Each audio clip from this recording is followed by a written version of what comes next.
Hello friends, നമസ്കാരം. Umm വ്ലോഗിലേക്ക് എല്ലാവർക്കും സ്വാഗതം. എന്താണ് എല്ലാവരുടെ വിശേഷം? സുഖമല്ലേ എല്ലാവർക്കും? അപ്പോൾ നമുക്കിന്ന് ടേസ്റ്റി ആയിട്ടുള്ള ചെമ്മീൻ അച്ചാർ ഉണ്ടാക്കാം അല്ലേ? അപ്പോൾ അതിന് ഞാനിവിടെ 1/2 കിലോ ചെമ്മീൻ എടുത്ത് അതിൻ്റെ തോലൊക്കെ കളഞ്ഞ് നല്ലപോലെ തന്നെ വൃത്തിയാക്കി എടുത്തിട്ടുണ്ട്.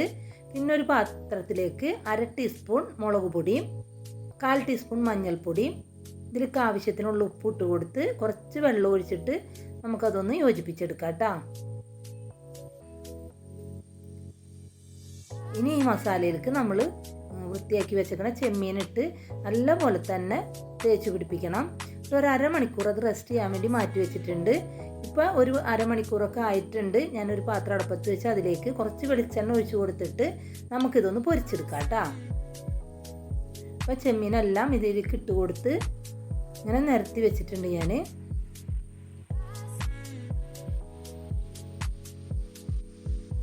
അപ്പോൾ ഒരു മീഡിയം ഫ്ലെയിമിലാണ് കേട്ടോ ഞാൻ വെച്ചിട്ടുള്ളത്. അപ്പോൾ നമ്മളെ ചെമ്മീത്തിൽ നിന്ന് വെള്ളമൊക്കെ ഇറങ്ങിയിട്ടുണ്ട്. ഇനി ആ വെള്ളമൊക്കെ ഒന്ന് വറ്റി ചെറുതായിട്ടൊന്ന് മുരിഞ്ഞു വരട്ടെ കേട്ടോ. അപ്പം അത് ചെറുതായിട്ടൊന്ന് മുരിഞ്ഞൊക്കെ വന്നിട്ടുണ്ട്. ഒന്ന് തിരിച്ചും മറിച്ചൊക്കെ ഇട്ട് കൊടുത്ത് ഞാൻ അടുപ്പത്തുനിന്ന് മാറ്റിയിട്ടുണ്ട് കേട്ടോ ഈ ഒരു പരുവത്തിൽ.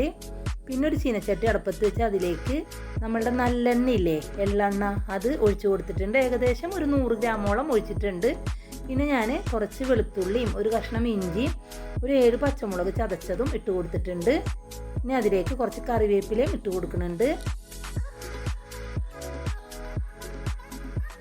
അത് നല്ലപോലെ തന്നെ ഒന്ന് മൂത്ത് വരട്ടെ കേട്ടോ. അതും നന്നായിട്ട് തന്നെ മൂത്ത് വന്നിട്ടുണ്ട്. അപ്പോൾ അതിലേക്ക് 2 ടീസ്പൂൺ മുളക് പൊടിയും ഒരു 1/4 ടീസ്പൂൺ മഞ്ഞൾപ്പൊടിയും ഇട്ട് കൊടുത്ത് അതും നല്ലപോലെ തന്നെ ഒന്ന് മൂത്ത് വരട്ടെ. അതും നല്ലപോലെ തന്നെ ആയി വന്നിട്ടുണ്ട്.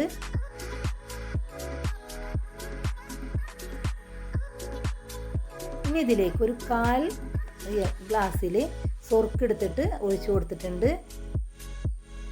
സുർക്ക നല്ലപോലെ തന്നെ ഒന്ന് തിളച്ചൊന്ന് വരട്ടെ കേട്ടോ.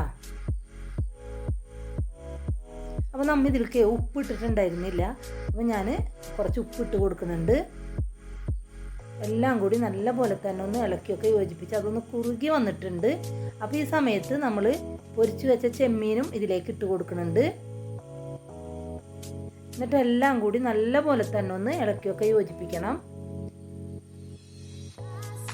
പിന്നെ ഇതിലേക്ക് 1 ടീസ്പൂൺ ഉലുവ പൊടിച്ചതും 1 ടീസ്പൂൺ കായം പൊടിയും ഇട്ട് കൊടുത്തിട്ടുണ്ട്. പിന്നെ ഞാനിതിലേക്ക് നമ്മളുടെ കടുകിൻ്റെ പരിപ്പും ഇട്ട് കൊടുക്കുന്നുണ്ട് കുറച്ച്. അത് നിർബന്ധമില്ല കേട്ടോ, എനിക്ക് ഭയങ്കര ഇഷ്ടമായതുകൊണ്ടാണ് ഞാനത് അങ്ങനെ ഇട്ടിട്ടുള്ളത്. എല്ലാം കൂടി നല്ലപോലെ തന്നെ ഒന്ന് ഇളക്കിയൊക്കെ യോജിപ്പിച്ചിട്ടുണ്ട്. ഇനി അതിലെ എണ്ണയൊക്കെ നല്ലപോലെ തന്നെ തെളിഞ്ഞു വന്നിട്ടുണ്ട്, കണ്ടില്ലേ? നന്നായിട്ടൊന്ന് ഇളക്കിയൊക്കെ യോജിപ്പിക്കുക. അപ്പം നല്ല ടേസ്റ്റി ആയിട്ടുള്ള ചെമ്മീൻ അച്ചാർ ഇവിടെ റെഡി ആയിട്ടുണ്ട്. ഞാനത് അപ്പത്തുനിന്ന് മാറ്റിയിട്ടുണ്ട് കേട്ടോ. അപ്പം കുട്ടികൾക്കൊക്കെ വളരെ ഇഷ്ടപ്പെടുന്ന ഒരു അച്ചാറാണ്. അപ്പോൾ തീർച്ചയായിട്ടും നിങ്ങളെല്ലാവരും വീട്ടിൽ ഇതുപോലെ തന്നെ ചെയ്തു നോക്കണം. എന്നിട്ട് ഇതിൻ്റെ അഭിപ്രായം കമൻറ്റിലൂടെ എന്നെ അറിയിക്കുകയും വേണം. അപ്പോൾ എൻ്റെ ചാനൽ ആദ്യമായിട്ട് കാണുന്നവരാണെങ്കിൽ എന്നെ സബ്സ്ക്രൈബ് ചെയ്യാനും ലൈക്ക് ചെയ്യാനും ഷെയർ ചെയ്യാനും മറക്കരുതേ. എന്നെ സപ്പോർട്ട് ചെയ്യണേ. അടുത്തൊരു വീഡിയോ ആയിട്ട് ഞാൻ വരുന്നതാണ്. എൻ്റെ വീഡിയോ കാണുന്ന എല്ലാവർക്കും നന്ദി, നമസ്കാരം.